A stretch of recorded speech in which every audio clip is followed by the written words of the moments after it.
আসসালামু আলাইকুম ওয়া রাহমাতুল্লাহি ওয়া বারাকাতুহু। আজকে আমি মেথি খেলে কি উপকার হয় সেই বিষয় নিয়ে আমি আজকে কথা বলবো। আপনাদের সামনে দুটি কথা তুলে ধরবো। প্রতিদিন সকালে খালি পেটে মেথি খেলে কি উপকার হবে, সে মেথি কিভাবে খেতে হবে সে বিষয় নিয়ে কিছু কথা বলবো। প্রতিদিন সকালবেলা মেথি চিবিয়ে খান অথবা পানিতে ভিজিয়ে খান।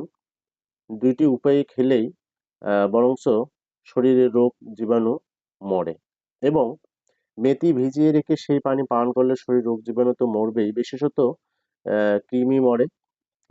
রক্তের চিনির মাত্রা কমিয়ে দেয় এবং রক্তের ক্ষতিকারক কোলেস্টেরল যেটা আছে বা চর্বি, রক্তের মাত্রা, যে চর্বিটা আছে যে বেশি মাত্রায় থাকে সেটা কমে যায়। গরমে ত্বকে যা ঘা, ফোড়া, গরমজনিত